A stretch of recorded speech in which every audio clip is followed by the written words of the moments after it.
Assalamualaikum warahmatullahi wabarakatuh. Halo semuanya, selamat datang di Cerita Ainun. Semoga kalian semua dalam keadaan sehat, bahagia, dan selalu dalam lindungan Tuhan Yang Maha Esa.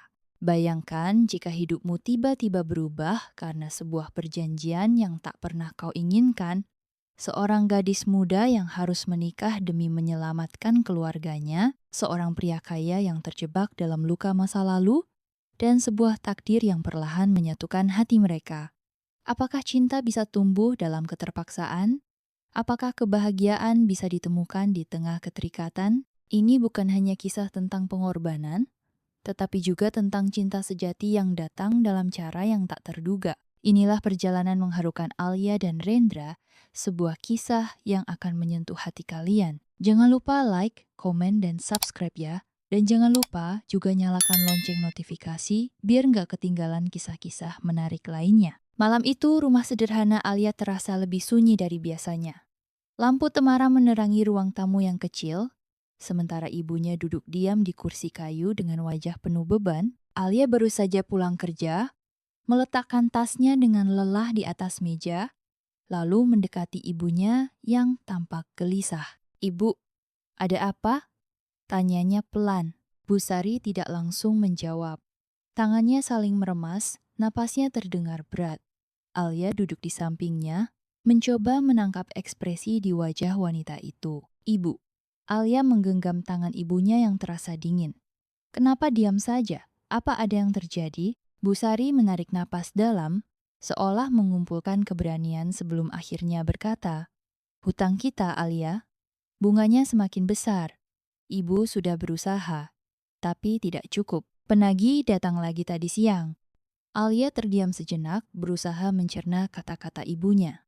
Ia sudah terbiasa dengan masalah keuangan mereka sejak ayahnya meninggal.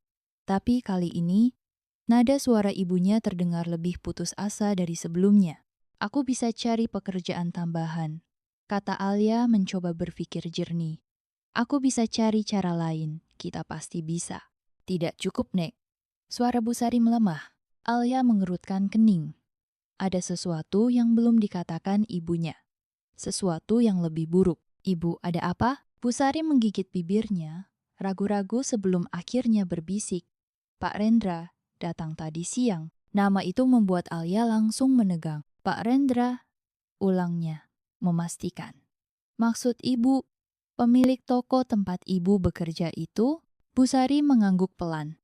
Dia bilang, dia bisa membantu kita melunasi semua hutang. Alia mengerutkan alis, merasa ada yang tidak beres. Kenapa dia tiba-tiba mau membantu? Bu Sari menunduk, menghindari tatapan putrinya. "Dia ingin menikah denganmu, Alia." "Henning." Alia tertawa kecil, bukan karena merasa lucu, tapi lebih karena tidak percaya dengan apa yang baru saja didengarnya. "Ibu bercanda kan?" tanyanya mencoba meyakinkan diri. Bu Sari tidak menjawab. Matanya mulai berkaca-kaca. "Ibu." Suara Alia bergetar, kali ini lebih serius. "Ini bukan lelucon kan?" Dengan berat hati, Bu Sari menggeleng. "Ibu sudah menolak, tapi dia bilang ini satu-satunya cara. Jika tidak, kita akan kehilangan rumah ini. Adit harus berhenti sekolah." Alia berdiri, jantungnya berdegup kencang.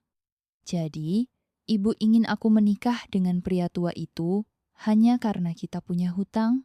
"Ibu tidak ingin ini terjadi." "Nak," suara Bu Sari nyaris berbisik. "Tapi kita tidak punya pilihan." Alia menggeleng keras. "Tidak, Bu. Selalu ada pilihan. Aku bukan barang yang bisa diperdagangkan." Bu Sari terdiam, menunduk dengan air mata menggenang di sudut matanya. Alia melirik ke arah kamar Adit, adiknya yang masih kecil dan tidak tahu apa-apa tentang beban yang sedang mereka tanggung. Ia menggigit bibirnya, menahan emosi yang berkecamuk dalam dadanya. "Aku butuh waktu untuk berpikir," katanya akhirnya, suaranya melemah. Tanpa menunggu jawaban ibunya, Alia melangkah keluar rumah. Udara malam menyambutnya dengan hawa dingin, tapi tidak sedingin perasaan yang kini menyelimuti hatinya. Langit gelap di atas sana tampak begitu luas. Tapi Alia justru merasa semakin terjebak. Hari itu datang lebih cepat dari yang Alia harapkan. Gaun putih yang ia kenakan terasa begitu asing di tubuhnya.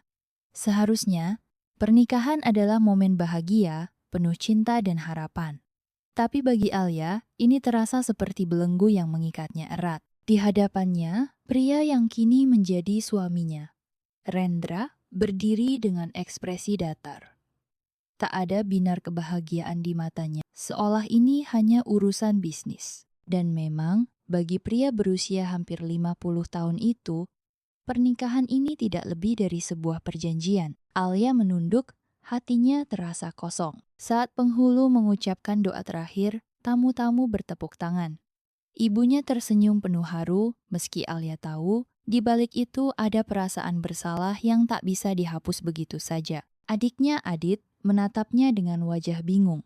Bocah itu mungkin belum sepenuhnya memahami situasi ini, tapi Alia bisa melihat sorot sedih di matanya. Ketika Rendra mengulurkan tangan, Alia ragu sejenak sebelum akhirnya membiarkan pria itu menggenggamnya.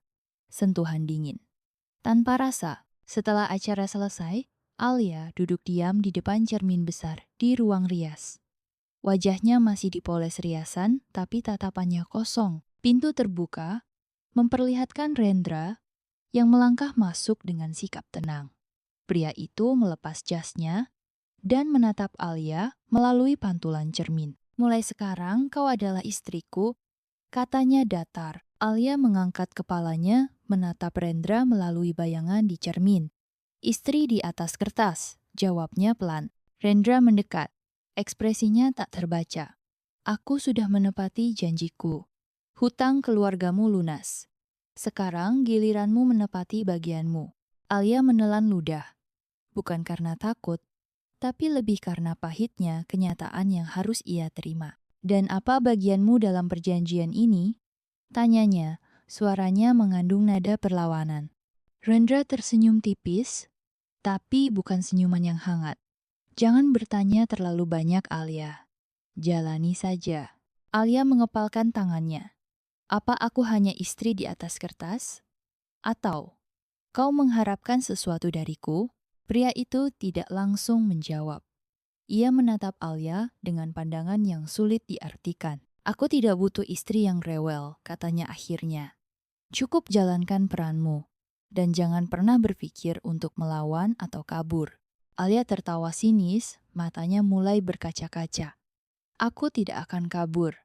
Aku hanya ingin tahu apa yang sebenarnya engkau inginkan dari pernikahan ini. Rendra menatapnya tajam. Kau akan tahu nanti. Dengan itu, pria itu berbalik dan melangkah keluar dari ruangan, meninggalkan Alia sendirian dalam keheningan yang menyiksa. Air mata yang sejak tadi ia tahan akhirnya jatuh juga. Pernikahan ini bukanlah akhir dari penderitaannya. Justru, ini adalah awal dari sesuatu yang lebih buruk. Alia membuka matanya perlahan, menatap langit-langit kamar yang tinggi dengan ukiran mewah. Tirai sutra bergelombang tertiup angin dari jendela besar, memperlihatkan pemandangan taman luas di luar. Rumah ini luar biasa megah, tapi terasa dingin dan sunyi. Tidak ada kehangatan, tidak ada suara yang akrab. Hanya ada kesunyian yang membuatnya semakin sadar bahwa ia kini adalah burung dalam sangkar emas. Ia menghela napas, lalu melirik ke samping. Tempat tidur besar ini hanya ditempati oleh dirinya seorang. Rendra hampir tidak pernah tidur di kamar yang sama. Sejak malam pertama, pria itu sudah menetapkan batasan tidak ada kedekatan di antara mereka selain status yang mengikat. Awalnya, Alia merasa lega. Tapi lama-lama, ia sadar bahwa batasan itu justru membuatnya semakin merasa seperti orang asing di rumahnya sendiri. Saat Alia turun dari kamarnya, seorang wanita paruh baya menyambutnya dengan senyuman sopan. Selamat pagi, Bu Alia, sapanya lembut. Saya Siti, kepala pelayan di rumah ini. Jika ada yang Anda butuhkan, silakan beritahu saya. Alia mengangguk canggung. Terima kasih, Bu Siti. Mari saya antar ke ruang makan. Pak Rendra sudah menunggu. Alia menahan napas sejenak. Ia belum siap menghadapi pria itu pagi-pagi begini. Tapi ia tidak punya pilihan. Dengan langkah ragu, ia mengikuti Bu Siti ke ruang makan yang luas. Di ujung meja panjang, Rendra duduk sambil membaca koran, secangkir kopi tersaji di hadapannya. Saat Alia masuk, ia melirik sekilas sebelum kembali fokus pada bacaannya. Alia duduk tanpa mengucapkan sepatah kata pun. Seorang pelayan segera datang menyajikan sarapan roti panggang, omelet, dan segelas jus jeruk. Hening. Alia mengaduk-aduk omelet di piringnya tanpa selera. Suasana ini terlalu formal, terlalu kaku. Mulai hari ini, kamu bisa melakukan apapun yang kamu mau di rumah ini, kata Rendra tiba-tiba tanpa menoleh.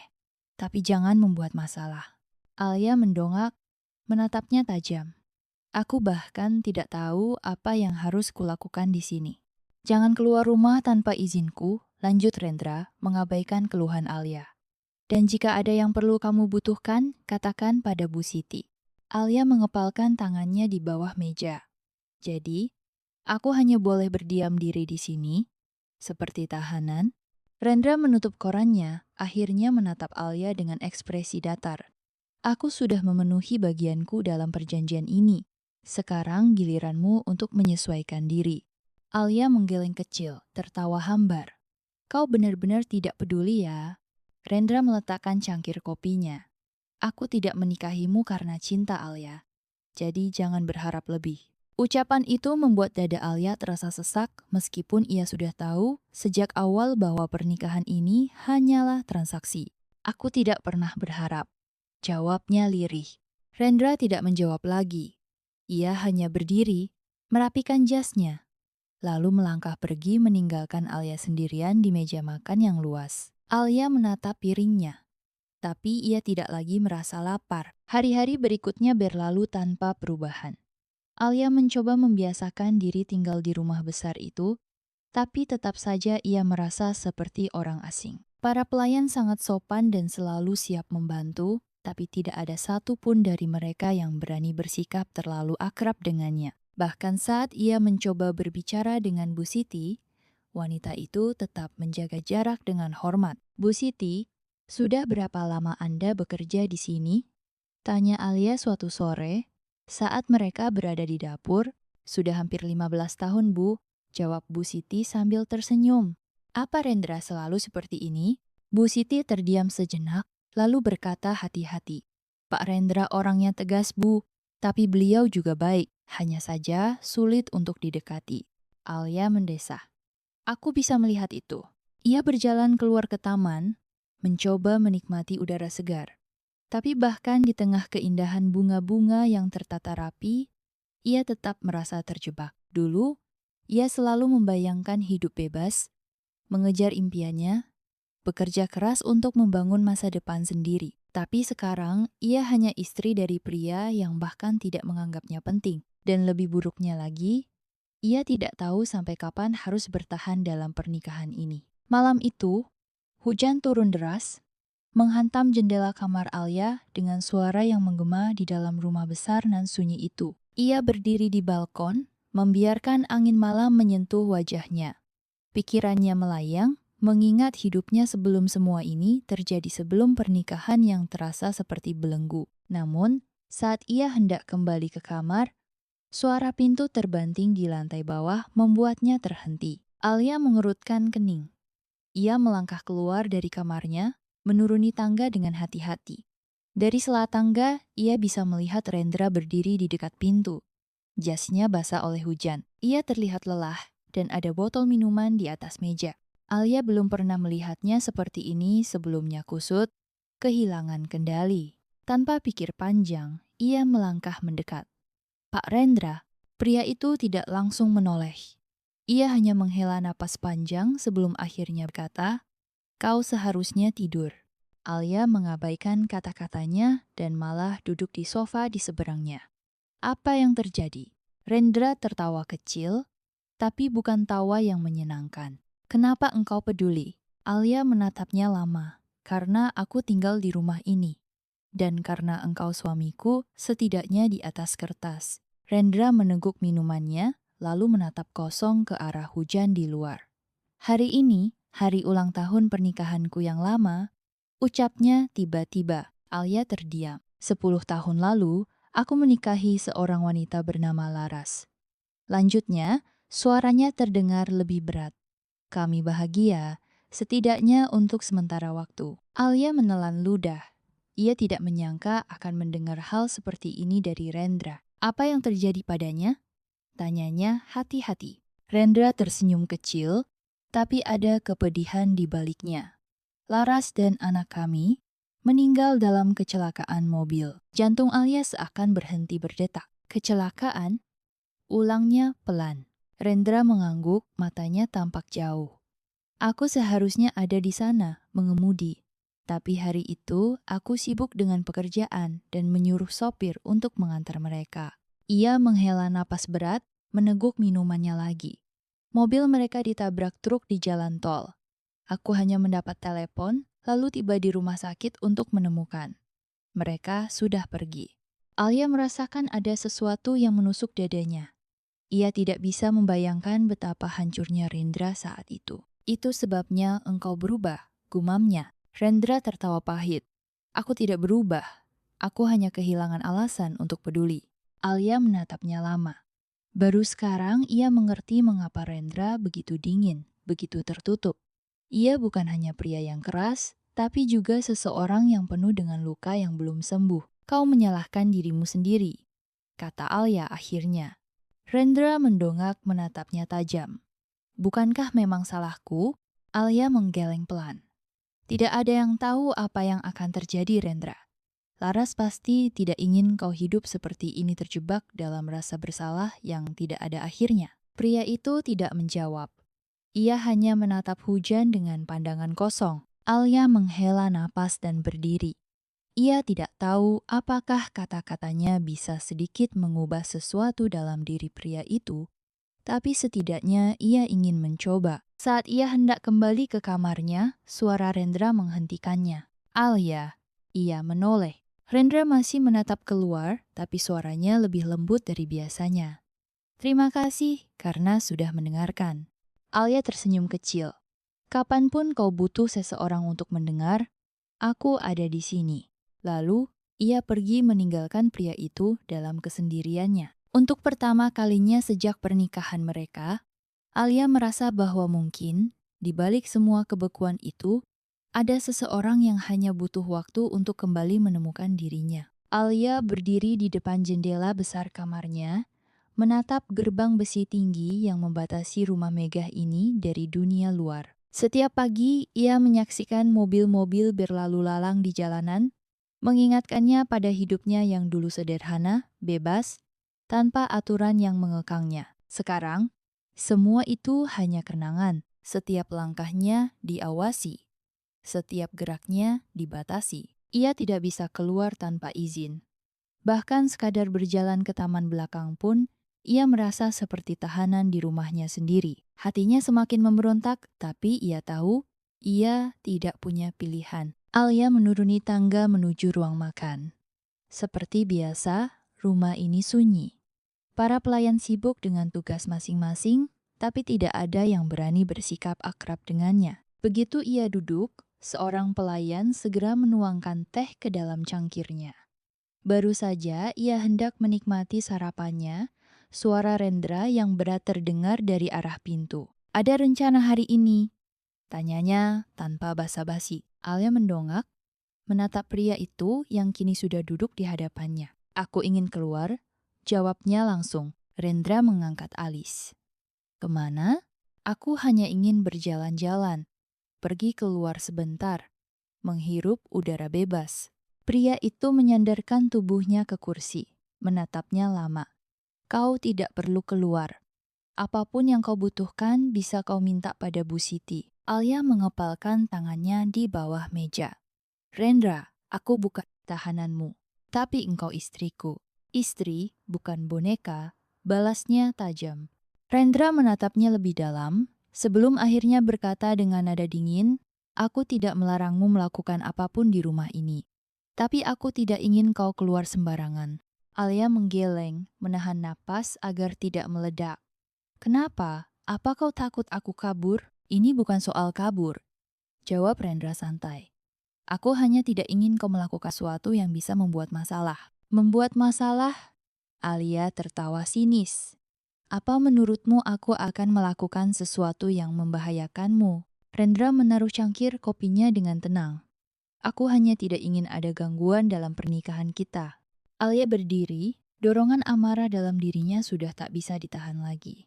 Ini bukan pernikahan, Rendra. Ini penjara. Ia berbalik dan berjalan cepat meninggalkan ruang makan. Alia berjalan menuju pintu depan, tangannya meraih gagang pintu dengan cepat. Namun, begitu ia menariknya, pintu itu tak bergerak sedikit pun. Ia mencoba lagi. Terkunci, jantungnya berdetak kencang. Ia berbalik ke arah seorang pelayan yang berdiri di dekat tangga. Bu Siti, kenapa pintu ini terkunci? Bu Siti tampak canggung. Maaf Bu Alia, saya hanya mengikuti perintah Pak Rendra. Alia merasakan darahnya mendidih. Jadi aku benar-benar tidak bisa keluar dari rumah ini. Bu Siti menunduk, tidak berani menjawab. Alia memejamkan mata sejenak, menahan emosi yang berkecamuk di dadanya. Ia merasa seperti burung dalam sangkar emas indah dari luar, tapi tidak memiliki kebebasan sedikit pun. Ia berbalik, naik ke lantai atas dengan hati yang semakin terluka. Malam harinya, saat Rendra pulang dari pekerjaannya, Alia sudah menunggu di ruang kerja pria itu. Begitu Rendra masuk, ia langsung berbicara tanpa basa-basi. Aku ingin bekerja. Rendra menghela napas, meletakkan tas kerjanya di atas meja. Untuk apa? Agar aku tidak gila, jawab Alia jujur. Aku tidak bisa terus-terusan duduk di rumah tanpa melakukan apapun. Kau tidak perlu bekerja. Tapi aku ingin. Rendra menatapnya dengan ekspresi yang sulit ditebak. Aku tidak akan mengizinkanmu. Alia mengepalkan tangannya. Kenapa? Apa engkau ingin aku tetap di rumah? Hanya menunggu dan melakukan apa yang engkau perintahkan. Rendra menatapnya dalam diam sebelum akhirnya berkata dengan suara rendah, "Aku hanya tidak ingin engkau pergi." Alia menelan ludah. Ada sesuatu dalam nada suara pria itu yang membuatnya terdiam sesaat. Bukan karena aku ingin menguasaimu, Alia. Lanjutnya. Tapi karena aku tidak ingin kehilangan sesuatu lagi. Hati Alia mencelos. Ia menatap Rendra, mencoba mencari makna di balik kata-kata pria itu. Rendra, aku tidak akan mengulang kesalahan masa lalu, potongnya. Aku kehilangan istri dan anakku karena aku membiarkan mereka pergi sendiri. Aku tidak ingin hal itu terjadi lagi. Alia terdiam. Jadi ini alasannya? Bukan hanya karena ingin mengontrolnya, tapi karena pria itu masih dihantui ketakutan akan kehilangan. Namun, meskipun ia mengerti, hatinya tetap menolak. Aku bukan Laras, katanya pelan, mencoba menahan emosinya. Dan aku bukan anakmu. Rendra menatapnya tajam. Aku tahu. Lalu, kenapa engkau memperlakukanku seperti mereka? Rendra tidak menjawab. Alia menghela napas, merasa frustasi. Aku tidak bisa hidup seperti ini, Rendra. Aku butuh kebebasan. Aku tidak bisa memberikannya, jawab Rendra tegas. Alia tertawa getir. Jadi, aku benar-benar hanya burung dalam sangkar emas? Rendra tidak menjawab. Dan itu saja sudah cukup bagi Alia untuk tahu jawabannya. Tanpa berkata lagi, Alia berbalik, meninggalkan ruang kerja itu dengan hati yang semakin terbelenggu. Ia tahu satu hal. Semakin lama ia berada di sini, semakin ia kehilangan dirinya sendiri. Hari-hari Alia di rumah Rendra semakin terasa berat. Setiap langkahnya diawasi, setiap keinginannya dibatasi. Namun di tengah kesepiannya, ada satu orang yang selalu mendengarkan, Arini. Gadis berusia 25 tahun itu adalah salah satu asisten rumah tangga di rumah ini. Berbeda dari pelayan lain yang selalu menjaga jarak, Arini tidak takut bersikap ramah kepada Alia. Mereka pertama kali berbicara saat Alia duduk sendirian di taman, menatap langit sore dengan tatapan kosong. Bu Alia, mau saya buatkan teh? Suara lembut Arini membuyarkan lamunan Alia. Alia menoleh dan tersenyum kecil. Jangan panggil aku Bu, aku merasa tua. Arini tertawa pelan. Tapi tetap harus sopan. Kalau Pak Rendra tahu, aku tidak peduli apa yang dipikirkan Rendra, potong Alia. Panggil saja namaku, aku lebih suka begitu. Arini tampak ragu sejenak sebelum akhirnya mengangguk. Baiklah Kak Alia. Alia tertawa kecil. Itu lebih baik. Sejak saat itu, keduanya semakin sering berbicara. Arini adalah satu-satunya orang di rumah itu yang membuat Alia merasa normal. Ia tidak memandangnya sebagai istri majikan, tapi sebagai seorang wanita biasa yang terjebak dalam keadaan sulit. Setiap malam, setelah Rendra pergi tidur atau bekerja di ruangannya, Alia dan Arini duduk di dapur, berbagi cerita dengan secangkir teh di tangan. Suatu malam, Alia menghela napas panjang sambil memutar-mutar sendok di dalam cangkirnya. Aku merasa seperti tahanan Arini, katanya pelan. Aku bahkan tidak bisa keluar tanpa izin. Arini menatapnya prihatin. Aku tahu Kak, aku sering melihat kakak berdiri di dekat jendela, seperti ingin lari dari sini. Alia tertawa hambar. Kalau saja bisa, Arini menggigit bibirnya, lalu berbisik, sebenarnya ada jalan belakang yang biasa digunakan para pegawai untuk keluar tanpa melewati gerbang utama. Alia langsung menatapnya tajam. Serius? Arini mengangguk. Tapi aku tidak berani menyarankan kakak untuk kabur. Pak Rendra bisa sangat menakutkan kalau marah. Alia mendesah, kepalanya bersandar di meja. Percaya atau tidak, aku mulai mengerti kenapa dia seperti itu. Arini menatapnya penasaran. Kenapa? Alia menegakkan tubuhnya dan menatap kosong ke cangkir tehnya. Aku baru tahu kalau dulu dia punya istri dan anak dan kehilangan mereka dalam kecelakaan. Arini terkejut. Benarkah? Alia mengangguk pelan. Itulah alasan dia sangat mengontrolku. Dia takut kehilangan lagi. Arini terdiam sejenak sebelum berkata, aku bisa mengerti perasaannya. Tapi Kak Alia juga punya hak atas hidup kakak sendiri. Alia menatap Arini dengan mata lelah. Aku hanya ingin sedikit kebebasan, Arini. Aku ingin merasa seperti diriku sendiri lagi. Arini menggenggam tangan Alia dengan lembut. Kalau kakak butuh seseorang untuk berbicara, aku selalu ada di sini. Alia tersenyum kecil. Terima kasih, Arini. Tanpamu, aku tidak tahu bagaimana aku bisa bertahan di rumah ini. Arini tersenyum hangat. Dan untuk pertama kalinya dalam beberapa minggu, Alia merasa sedikit lebih ringan. Namun, kebersamaan mereka tidak selalu berjalan mulus. Suatu siang, Rendra pulang lebih awal dari kantor dan tanpa sengaja melihat Alia tertawa lepas bersama Arini di dapur.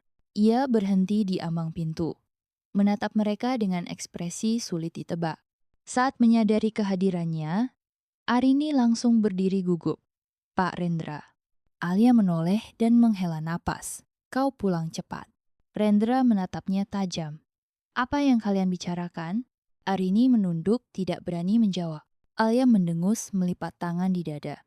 Hanya mengobrol. Kenapa? Aku juga tidak boleh berbicara dengan siapapun sekarang. Rendra tetap diam sejenak sebelum akhirnya berkata, aku tidak ingin para pelayan terlalu dekat denganmu. Arini menegang, sementara Alia menatapnya dengan tidak percaya. Apa maksudmu? Arini adalah satu-satunya temanku di rumah ini. Dia bukan temanmu, Alia, kata Rendra dengan suara dingin. Dia bekerja di rumah ini. Alia berdiri, menatapnya penuh amarah. Kau tidak bisa mengontrol siapa yang bisa menjadi temanku dan siapa yang tidak. Aku hanya tidak ingin ada masalah, jawab Rendra tegas. Alia tertawa getir. Jadi aku benar-benar hanya burung dalam sangkar emas? Rendra tidak menjawab. Dan itu saja sudah cukup bagi Alia untuk tahu jawabannya. Tanpa berkata lagi, Alia berbalik. Meninggalkan ruang kerja itu dengan hati yang semakin terbelenggu. Ia tahu satu hal. Semakin lama ia berada di sini, semakin ia kehilangan dirinya sendiri. Hari-hari Alia di rumah Rendra semakin terasa berat. Setiap langkahnya diawasi, setiap keinginannya dibatasi. Namun, di tengah kesepiannya, ada satu orang yang selalu mendengarkan. Arini, gadis berusia 25 tahun itu, adalah salah satu asisten rumah tangga di rumah ini. Berbeda dari pelayan lain yang selalu menjaga jarak, Arini tidak takut bersikap ramah kepada Alia. Mereka pertama kali berbicara saat Alia duduk sendirian di taman, menatap langit sore dengan tatapan kosong. Bu Alia, mau saya buatkan teh? Suara lembut Arini membuyarkan lamunan Alia. Alia menoleh dan tersenyum kecil. Jangan panggil aku Bu, aku merasa tua. Arini tertawa pelan, tapi tetap harus sopan. Kalau Pak Rendra tahu, aku tidak peduli apa yang dipikirkan Rendra. Potong Alia. Panggil saja namaku, aku lebih suka begitu. Arini tampak ragu sejenak sebelum akhirnya mengangguk. Baiklah Kak Alia. Alia tertawa kecil. Itu lebih baik. Sejak saat itu, keduanya semakin sering berbicara. Arini adalah satu-satunya orang di rumah itu yang membuat Alia merasa normal. Ia tidak memandangnya sebagai istri majikan, tapi sebagai seorang wanita biasa yang terjebak dalam keadaan sulit. Setiap malam setelah Rendra pergi tidur atau bekerja di ruangannya, Alia dan Arini duduk di dapur, berbagi cerita dengan secangkir teh di tangan. Suatu malam, Alia menghela napas panjang sambil memutar-mutar sendok di dalam cangkirnya. Aku merasa seperti tahanan Arini, katanya pelan. Aku bahkan tidak bisa keluar tanpa izin.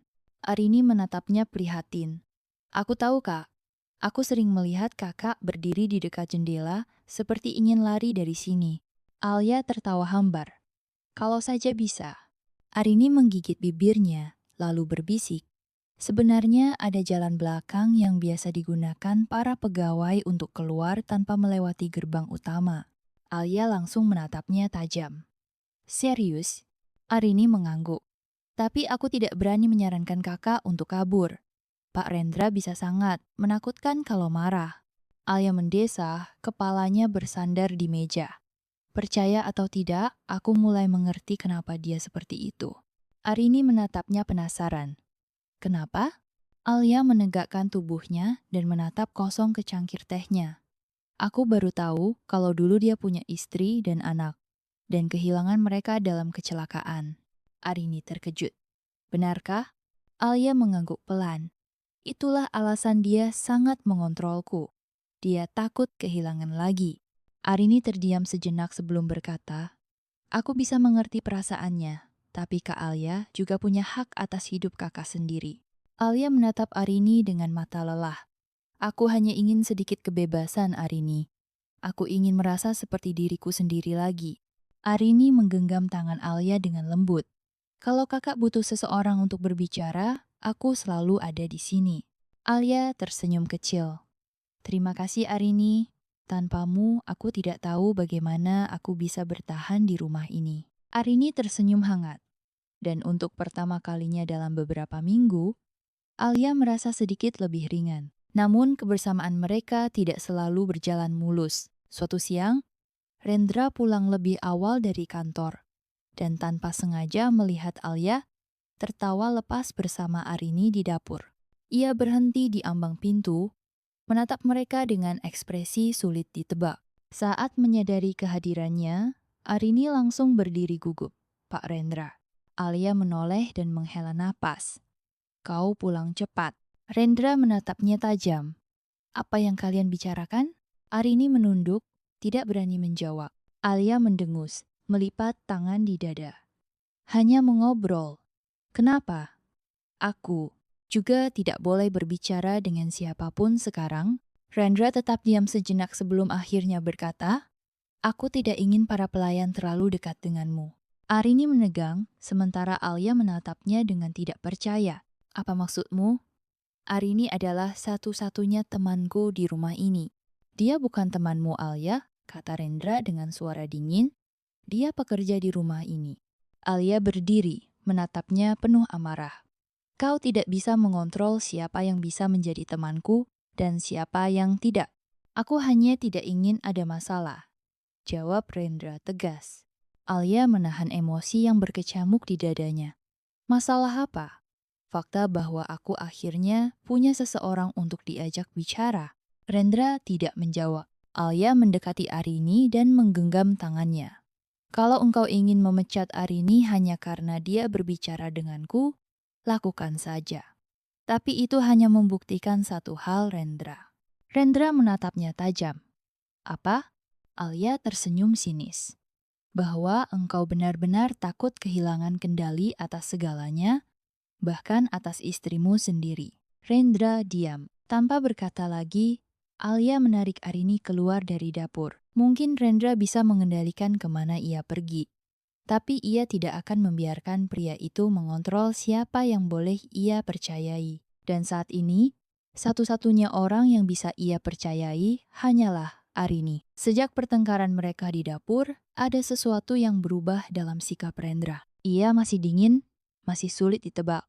Tapi Alia mulai memperhatikan hal-hal kecil yang berbeda. Ia tidak lagi melarang Arini untuk dekat dengannya. Ia mulai memastikan Alia mendapatkan apa yang ia butuhkan tanpa diminta. Ia tidak mengatakan kata-kata manis, tidak meminta maaf, tetapi perhatiannya mulai terlihat dalam tindakan. Dan itu membuat Alia bingung. Pagi itu, Alia duduk di meja makan, menyentuh pinggiran cangkir tehnya tanpa minat.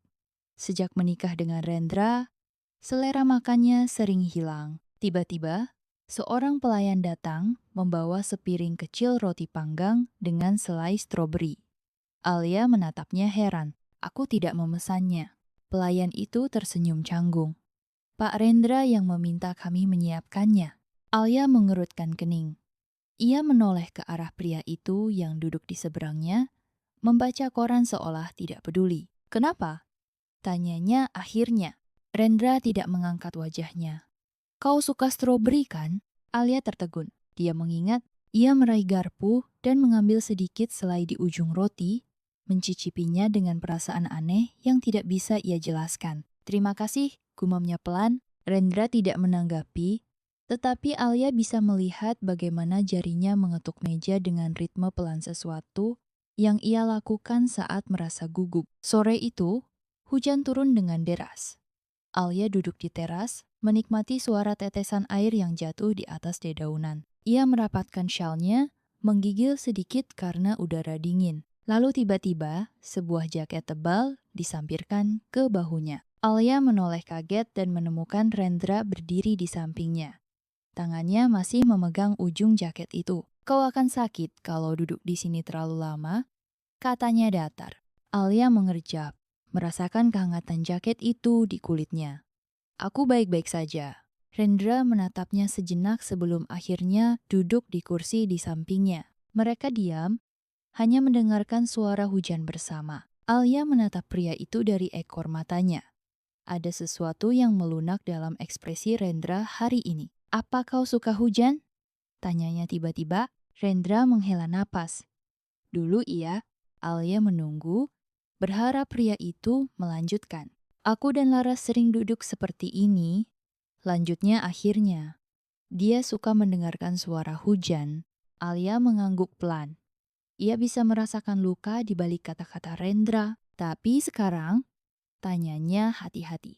Rendra diam sejenak. Sekarang, hujan mengingatkanku pada hal-hal yang hilang. Alia menelan ludah. Ia bisa merasakan kesedihan di balik suara pria itu. Tapi tidak semua hal harus hilang selamanya, Rendra. Pria itu menoleh, menatapnya dengan mata gelapnya yang dalam. Maksudmu? Alia tersenyum kecil. Mungkin suatu hari nanti, hujan tidak lagi terasa seperti kehilangan. Mungkin suatu hari, kau bisa menikmatinya lagi. Rendra tidak menjawab. Tapi untuk pertama kalinya, Alia melihat sesuatu dalam tatapan pria itu, sebuah harapan kecil yang selama ini tersembunyi di balik tembok yang ia bangun. Dan entah mengapa, Alia merasa sedikit lebih ringan. Mungkin, hanya mungkin, pria itu mulai membuka hatinya. Malam itu, hujan turun dengan lebat, menciptakan irama tenang yang memenuhi rumah megah itu. Alia duduk di kamar, memandangi bayangan pohon yang bergerak pelan di luar jendela. Matanya mengembara ke arah lemari kayu di sudut ruangan. Rendra jarang membiarkan siapapun menyentuh barang-barangnya, tetapi ada sesuatu yang membuat Alia ingin tahu. Sebuah firasat saat ia membuka laci kecil di dalam lemari, tangannya menyentuh sesuatu setumpuk surat lama yang tampak kusam dan sedikit usang. Alia mengerutkan kening. Ia menarik satu dan mulai membaca. Laras, aku masih terjebak dalam rasa bersalah ini.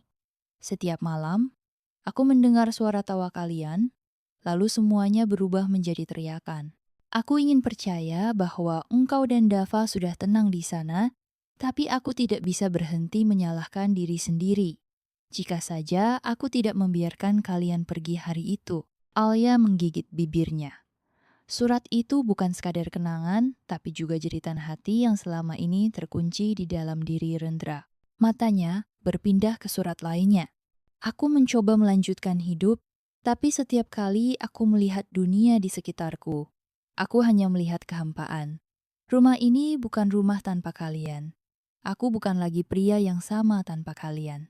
Hati Alia mencelos. Ia bisa merasakan beban yang selama ini dipikul pria itu. Rendra tidak hanya kehilangan keluarganya, ia kehilangan dirinya sendiri. Tiba-tiba, suara pintu terbuka membuat Alia tersentak. "Apa yang kau lakukan?" Suara berat itu memenuhi ruangan.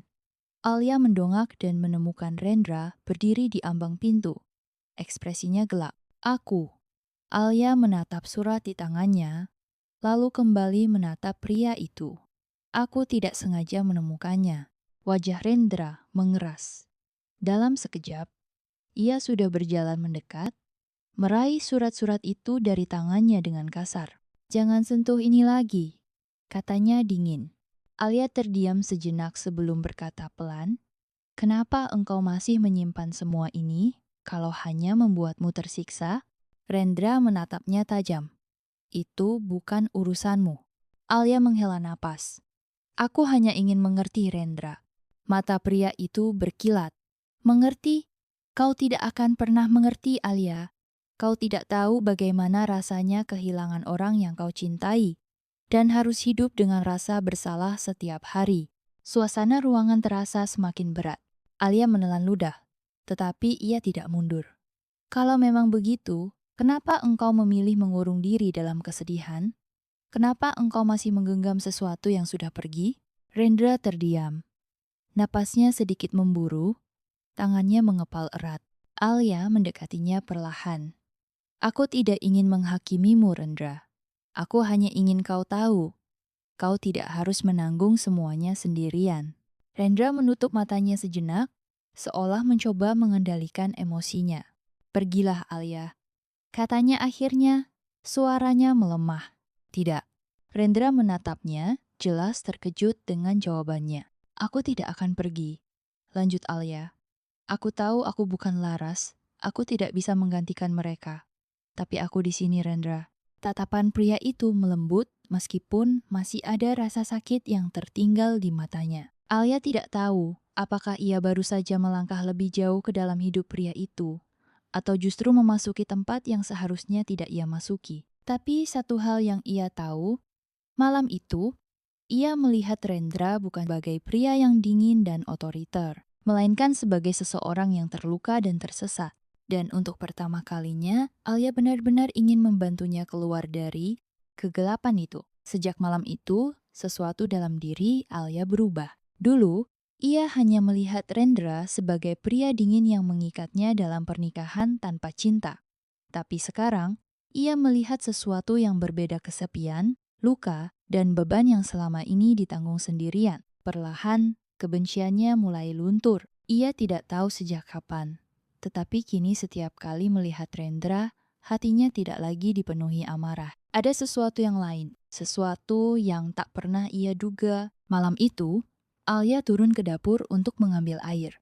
Saat ia melewati ruang kerja Rendra, ia melihat pintu sedikit terbuka. Di dalam, pria itu duduk di balik meja, wajahnya terlihat lelah. Tanpa sadar, Alia melangkah masuk. "Belum tidur?" tanyanya pelan. Rendra mengangkat kepalanya, sedikit terkejut dengan kehadiran Alia. "Aku ada pekerjaan." Alia menatap tumpukan dokumen di mejanya. "Apa engkau selalu bekerja sampai larut?" Rendra menghela napas. "Kebiasaan." Alia ragu sejenak sebelum berkata, "Kalau engkau terus seperti ini, kau bisa sakit." Rendra menatapnya dengan ekspresi sulit ditebak. "Kau peduli?" Alia terdiam. Pertanyaan itu membuatnya sadar bahwa ya ia peduli. Tapi Ia tidak tahu harus menjawab apa. Melihat Alia tidak segera menjawab, Rendra tersenyum kecil, sesuatu yang jarang sekali terlihat di wajahnya. Aku baik-baik saja, Alia. Alia mengalihkan tatapannya ke jendela. Dulu aku pikir kau hanya pria yang kejam dan egois. Tapi ternyata aku salah. Rendra mengangkat alis. Salah? Alia menoleh ke arahnya. Kau bukan hanya sekadar pria kaya yang mengikatku dengan pernikahan. Kau seseorang yang pernah kehilangan banyak hal, dan itu membuatmu takut untuk kehilangan lagi. Rendra menatapnya dalam diam. Alia tersenyum kecil. Aku hanya ingin kau tahu bahwa aku tidak membencimu seperti dulu. Tatapan Rendra melembut tetapi ia tidak mengatakan apapun. Namun bagi Alia, diamnya pria itu sudah cukup. Keesokan paginya, Alia terkejut saat menemukan sekotak kecil di meja kamarnya. Ia membuka kotaknya dan mendapati sebuah gelang perak yang elegan. Tidak berlebihan, tetapi sangat indah. Alia mengerutkan kening, lalu menoleh ke Arini yang berdiri di dekat pintu. Dari siapa ini? Arini tersenyum kecil. Dari Pak Rendra. Dia bilang itu hadiah untukmu. Alia menatap gelang itu lama. Hatinya bergetar pelan. Ia tidak mengerti kenapa, tetapi hadiah kecil itu terasa lebih berarti daripada kemewahan yang selama ini ia dapatkan. Apakah ini cara Rendra untuk menunjukkan sesuatu yang tidak bisa ia ucapkan? Alia menggenggam gelang itu erat. Ia tidak bisa menyangkalnya lagi. Ada sesuatu yang berubah di antara mereka. Dan itu membuat hatinya berdebar dengan cara yang tak pernah ia duga sebelumnya. Alia berdiri mematung di depan sebuah kafe kecil di sudut kota. Hatinya berdegup kencang saat matanya menangkap sosok pria yang duduk di sudut ruangan. Reza. Pria itu masih seperti yang ia ingat, tinggi, berkarisma, dengan senyum yang pernah membuatnya merasa aman. Tapi hari ini ada sesuatu yang berbeda di matanya. Kerinduan dan juga harapan. Alia menghela napas sebelum melangkah mendekat. Sudah lama sekali, ucap Reza begitu Alia duduk di hadapannya. Alia mengangguk pelan. Iya, aku tidak menyangka engkau akan mencariku. Reza menatapnya dalam-dalam. Aku selalu mencarimu, Alia. Jantungnya mencelos mendengar kata-kata itu. Alia. Reza menggenggam tangannya di atas meja. Aku tahu semua tentang pernikahanmu. Aku tahu engkau terpaksa melakukannya. Dan aku juga tahu, kau tidak bahagia di sana. Alia menelan ludah, menarik tangannya perlahan. Aku baik-baik saja, Reza. Reza menggeleng. Jangan berbohong. Kau bukan milik pria itu, Alia. Kau tidak seharusnya hidup di sangkar emasnya. Alia terdiam. Kata-kata Reza menggoyahkan perasaan yang sudah ia pendam. Ikut aku, lanjut Reza dengan suara lebih lembut. Kita bisa pergi dari sini, aku akan menjagamu. Kau tidak harus hidup dalam pernikahan tanpa cinta itu. Alia menggigit bibirnya. Beberapa bulan yang lalu, ia mungkin akan menerima tawaran itu tanpa berpikir dua kali. Tapi sekarang, seketika, bayangan Rendra muncul dalam pikirannya. Tatapan dinginnya yang perlahan mulai mencair. Cara pria itu memperhatikannya dalam diam. Cara Rendra memberinya gelang kecil itu tanpa banyak kata, tetapi penuh makna. Hatinya semakin kacau. Alia. Reza menyentuh tangannya lagi. Suaranya penuh harapan. Kau masih mencintaiku, kan? Alia tertegun. Ia menatap pria di hadapannya, mencoba mencari jawaban dalam hatinya. Dulu, Reza adalah segalanya untuknya.